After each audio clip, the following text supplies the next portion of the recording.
Hi friends, welcome to mom's kitchen. ఈరోజు tomato ఎండు రొయ్యల కర్రీ విలేజ్ స్టైల్లో ఎలా చేయాలో చూద్దాం. నేను ఒక 50 గ్రామ్స్ ఎండు రొయ్యలు తీసుకున్నాను. ఇప్పుడు ప్యాన్లో వేసుకొని వీటిని ఒక 5 మినిట్స్ వేయించుకొని వీడియోలో చూపించిన విధంగా క్లీన్ చేసి పక్కన పెట్టుకోవాలి. ఇలా తలా కాళ్ళు తీసేసి వాటర్లో వేసి పెట్టుకోవాలి.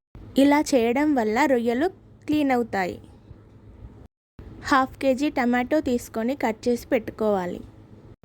స్టవ్ ఆన్ చేసుకొని ప్యాన్ పెట్టుకొని అందులో ఆయిల్ వేసుకొని ఆయిల్ హీట్ అయిన తర్వాత ఒక ఆనియన్స్ వేసుకొని ఫ్రై చేసుకోవాలి. ఇందులోకి 2 కట్ చేసి పెట్టుకున్న పచ్చిమిర్చి, ముందుగా క్లీన్ చేసి పెట్టుకున్న రొయ్యలు వేసుకొని 2 నిమిషాలు వేయించుకోవాలి.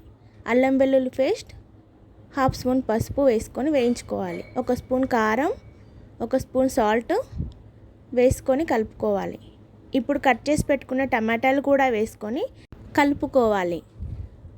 మూత పెట్టుకొని టమాటాలని ఒక 15 నిమిషాలు ఉడికించుకోవాలి. టమాటాలు ఉడికిన తర్వాత ఇందులో కొత్తిమీర కూడా వేసుకొని కలుపుకోవాలి. విలేజ్ స్పెషల్ టమాటా రొయ్యల కర్రీ రెడీ. ఇది చాలా ఈజీగా అయిపోతుంది. టేస్ట్ కూడా చాలా బాగుంటుంది. Like, share and subscribe.